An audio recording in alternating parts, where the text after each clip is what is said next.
Alright, so as I'm sure every single person who ever comes to my channel ever is painfully aware, I've completed Pokemon Sword and Shield, at least the core game of Pokemon Sword and Shield. I actually completed it quite a while ago now. The entire playthrough is up on my channel if you're curious to see what that might look like. And so obviously I've played the game a lot. In fact, I've still been playing the game a lot. I just got finished doing some max raids with a friend of mine. In fact, like literally just now before I started recording this video. I enjoyed the playthrough and I still enjoy playing the game to this day.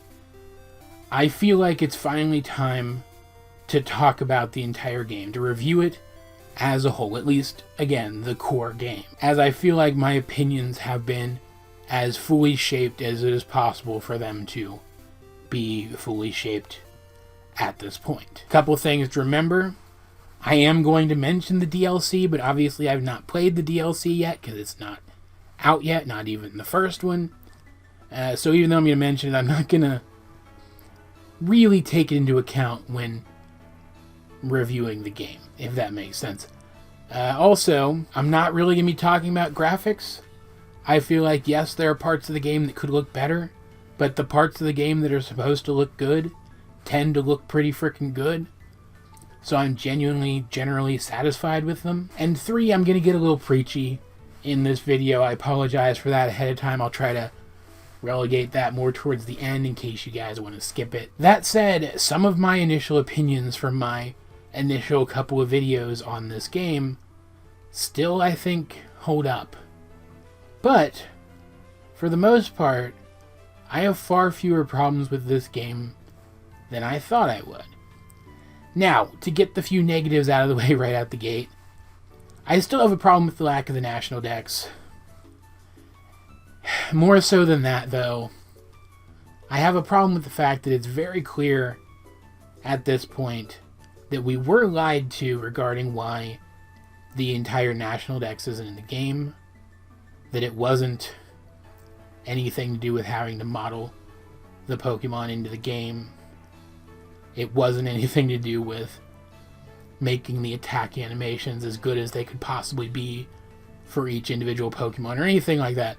Any of the stuff that we were told or had implied to us by the Game Freak staff. However, I am no longer mad at Game Freak about that, and this is going to lead into that preachy bit that I mentioned a minute ago, because it's very clear that the problems with this game are not Game Freak's fault. We'll get to that in a minute. Yeah, I did some research. I looked into the background of this thing. I read some past eyewitness, is that even the right phrase? First-hand accounts. That's the phrase I was looking for. I read some first-hand accounts from Game Freak employees regarding the production of past games, stuff that I'd never read before, and I've changed my opinion regarding where the blame for lackluster elements of this and several recent past Pokemon games should lie. Let's put it that way. So while I am going to criticize this game, I want to make it clear that I'm not criticizing Game Freak. And at the end of the day, I am going to endorse this game to people who like Pokemon games. Specifically because regardless of how the game is deficient, it's very clear that Game Freak poured their heart and soul, their collective heart and soul, I guess, into this game. That they really did do their best to give us the best product that they possibly could. And I feel like they still are. And getting into that is when I'm going to mention the DLC. That said, yes, there are things about this game, criticisms about this game that are going around that are absolutely true, aside from things like the graphical stuff and the lack of the national dex. The game is very linear. There aren't a lot of wilderness areas to explore aside from the wild area, which, well, I think it's fun to navigate around the wild area, and I thought it was super fun to go back there once you had the water extension for your bike and could travel through the water. I get why people don't like it, because it is kind of bland. Like, this is the first Pokemon game that has so little wilderness area that there's not even a named mountain anywhere on the map. Yet, it looks like the DLC is going to add one. But again, not counting the DLC towards the quality of the specific core game. But at the same time, that makes sense, narratively speaking. And like, I get some people aren't going to like the narrative of this game with the hyper-focus on the gym challenge to the point that it makes sense that each gym challenger who makes it to a certain point in the challenge would be guided to the next stage of the challenge directly, that they would bypass more wildernessy areas because the path is set for them, and people want them to get where they're going, and for the gym battles themselves to be the obstacles rather than the journey itself is in other regions. Like, say what you want about all of that, say what you want about that type of story in a Pokemon game, it still explains the linearity of the game, and I don't have an issue with it. I don't have an issue with them exploring this side of the Pokemon world. It makes sense that there would be one region where competitive battling has been happening longer than anywhere else, where it has become more of a sport. Like, if you take the concept that was the island trials from Sun and Moon, which were also a coming-of-age kind of thing, and you apply that mentality, that storytelling mentality, to a region where the standard gym challenge exists, you get a region like Galar. That makes sense, and I like it because it makes sense. Because I like that kind of storytelling that just makes intuitive sense when you think about it for more than 5 minutes, you know? And I'll also admit that while I still prefer Mega Evolutions to the likes of Z-moves and Dynamaxing / Gigantamaxing, I like the way that Dynamaxing and Gigantamaxing by extension was worked into the lore of the region and the story of this game specifically. And it's more strategic than Z-moves. Like, yeah, you're only going to use certain kinds of Pokemon to Dynamax competitively. You're going to use either a sweeper to give them that extra boost that their Life Orb couldn't give them already, or you're going to use somebody who's bulky and tank somebody's Dynamaxed sweeper using their bulk and their max guards. But deciding when to Dynamax and planning out which guy is best for you to Dynamax, since Dynamaxing can bypass things like inaccurate move choices, for example, is way more strategic and interesting than Z-moves were. So if you're going to do away with Mega Evolution, I think Dynamaxing is the next best thing. I have some issues with the way it's implemented. I think the raids get kind of repetitive after a while. And frankly, I do wish that there was some mechanic in Pokemon in general where larger Pokemon are less accurate, but take more hits to take down and hit harder. And I, by extension, would have liked to have seen something like that translated to Dynamaxing. But it's still fine. I don't think there's anything objectionable about it, even if it's not my favorite mechanic in any of the games. More so than anything, though, I like the story of these games. Like, the story could have been longer, and there could have been more involvement from the main character, sure. But this game told 3 coming-of-age stories all at once. The coming-of-age story of the player character through their conquering of the gym challenge and their rise to champion. The coming-of-age story of Sonia, as she solved a puzzle that no one else had been able to solve up to that point, and ascended to the role of the region's professor. And the coming-of-age story of Hop, who has got to be one of the most brutally realistic characters in any Pokemon game. Like, people draw comparisons between him and Hau from Sun and Moon, but Hau was way more annoying than Hop is. Please stop comparing them. Like, I don't hate Hau or anything, but he was way more annoying than Hop is. Hop does not deserve that comparison. And frankly, Hop, having this dream to become the champion, but having to come up against not just his brother, who is an undefeated champion who's been reigning for several years, but against the player character, who was never going to fail because they're the player character, and having to recontextualize things and come up with a new dream, like, to realize a new dream, not just come up with one, but to, through his failures, realize a new dream of becoming a professor so that he can help Pokemon instead of fighting them against each other. that's such a brutally realistic character journey and was also a cool coming-of-age story. The moment when Hop takes charge and goes after the other box legendary, the one that you don't catch as the player character, I think was a really cool defining moment. One of the coolest defining moments of any Pokemon character since the moment that Lily came out with the new Z-Move form costume, or whatever she called it, in Sun and Moon. And I will admit freely that I'm biased, more so than some players. Anyone who watched my playthrough of the game knows that I get very swept up in the stories of Pokemon games and in the characters that are part of those stories. I have ADHD. The fictional world of Pokemon is one of my hyperfixations. I'm fully aware of that. But I still think that these are some of the best characters in any Pokemon game ever. Not just in terms of things like design, but in terms of the aforementioned story stuff. Even if we are just looking at something as superficial as the designs, every single trainer class, every single side character in these games is in some way endearing. Immediately so. And then the characters that you get to know, Marnie and Sonia and Hop and even Bede and Leon. Leon being, I think, probably the most annoying character in the games, but in a way that's fun, don't get me wrong. They're genuinely good characters, I think. And they still have the same problem that every Pokemon character has, in that by the end of the game, they will pick a spot and then stand there forever and never contribute to anything again. But that's just an RPG thing. It's not a problem limited to Pokemon, and so I'm not going to hold it against this Pokemon game. I kind of see Sword and Shield as Sun and Moon 2.0. Way more so than Ultra Sun and Ultra Moon were, because Ultra Sun and Ultra Moon were trash compared to Sun and Moon. Not going to get into that today, though. That's a rant for a completely different video. Like I already mentioned, the parallel between the coming-of-age aspect of the island trials versus the very sports-like gym challenge in the Galar region. But you also have 2.0 versions of some of the characters.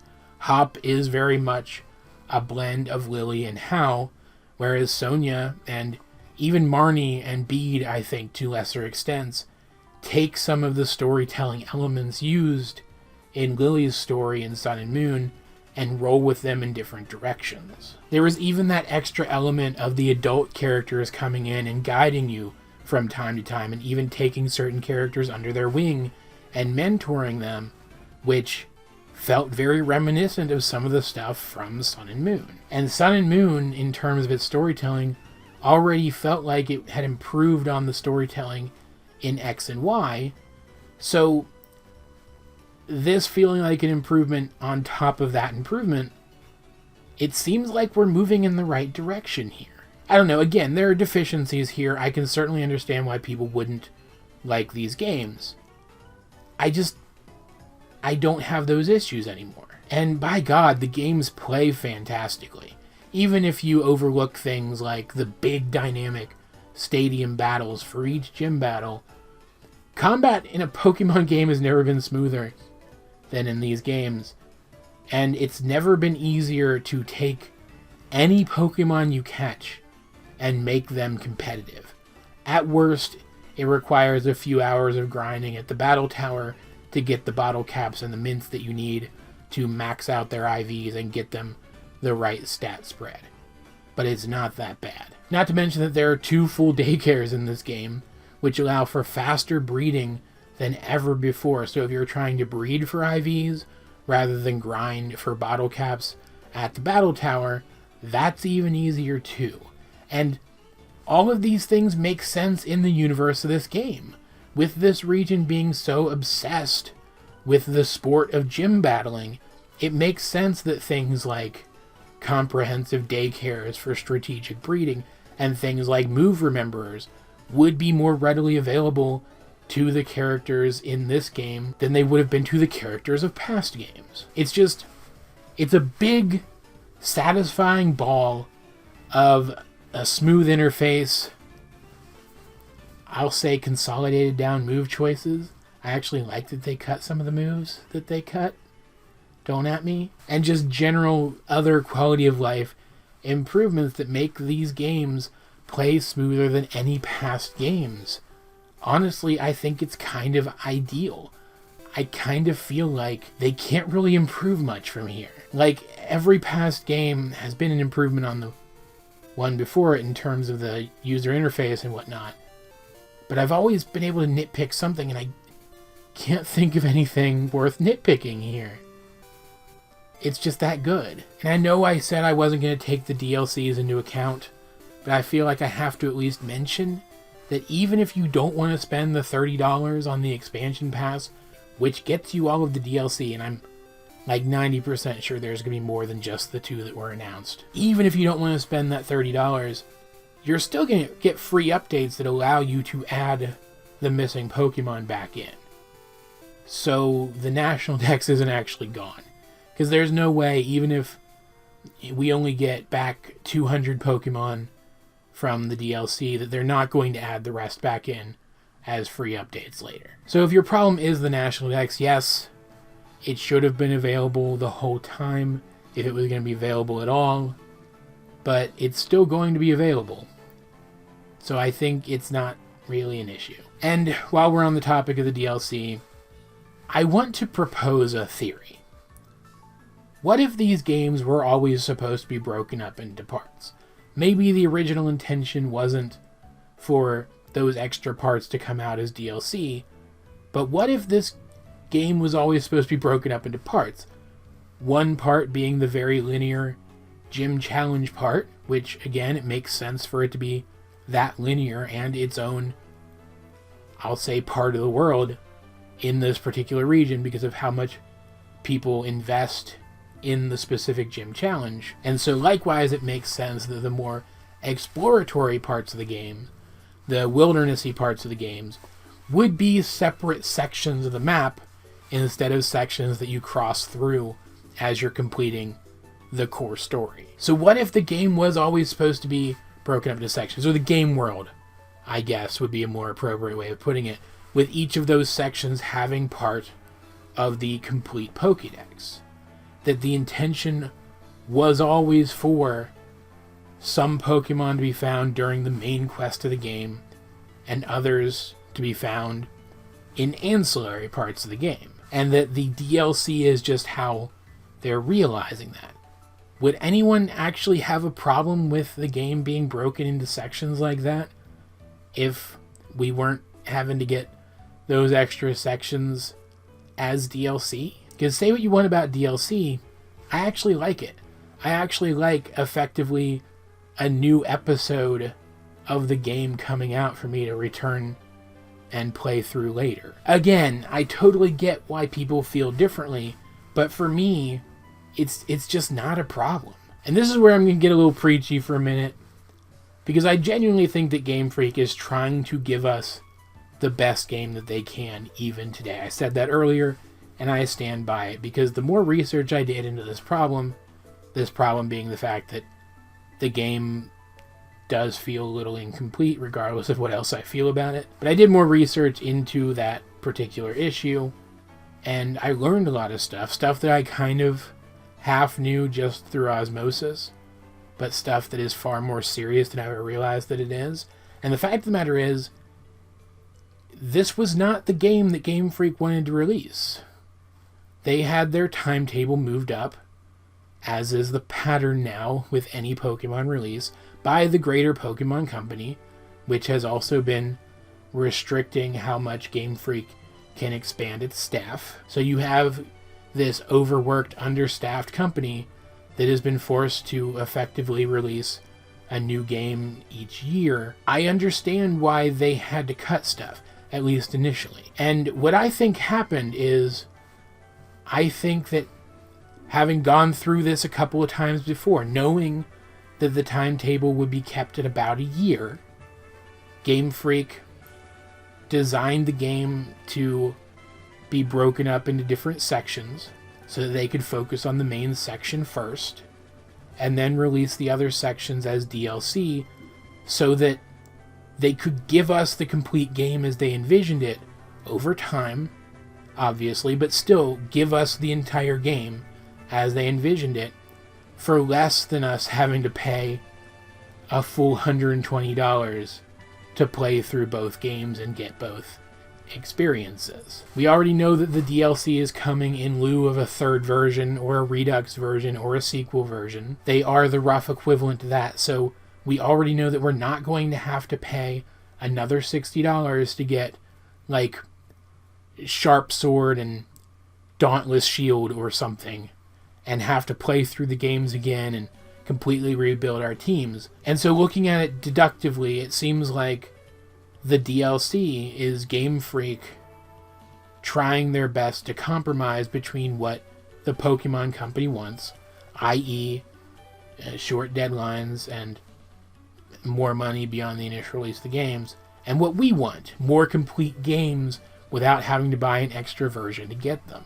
Like, obviously, the release schedule of these games is still a problem. Obviously, the overwork of Game Freak employees and the fact that the Pokemon Company is kind of draining the life out of this franchise at this point. Those things are issues. They need to be fixed. But that doesn't change the fact that a lot of people worked really hard on these games for a long time and were, by all accounts, extremely overworked as they were producing these games. Those people deserve for those who would enjoy their vision to still enjoy it. Because these games were always going to sell well enough that the minority of people who were mad about things like the loss of the National Dex weren't actually going to hurt the Pokemon Company's profits enough that they would change their ways. Yes, the aforementioned problems that I mentioned are a problem, and we should do everything in our power to change things so that they stop being a problem. But refusing to play the games isn't the way to go about that, and especially blaming Game Freak isn't the way to go about that. Because I mentioned earlier that Game Freak did lie to us regarding why they had to cut so many Pokemon from the initial release of the game. But that's because the real reason was that they were forced to release the game literally before it was finished. And they couldn't just say that because their bosses were the ones that made them release the game in that state. They didn't have a choice but to make shit up. Again, that's a problem. But I sympathize with these people. I'm not going to blame them for it, and I'm not going to punish them for it either. So at the end of the day, these games are deficient in some ways compared to past Pokemon games.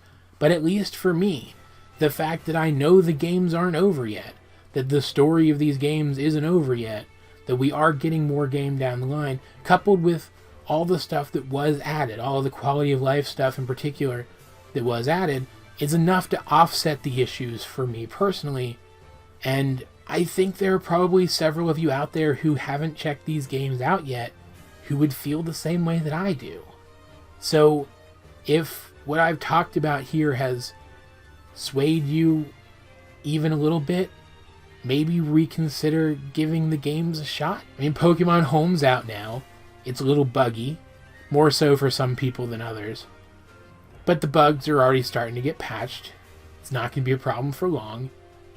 And even though you can't transfer everybody up into Sword and Shield yet, you can still transfer a lot of them. So if you haven't played the games yet, this is a good time to start. Get ready for when the DLC drops, so you're prepared to play it.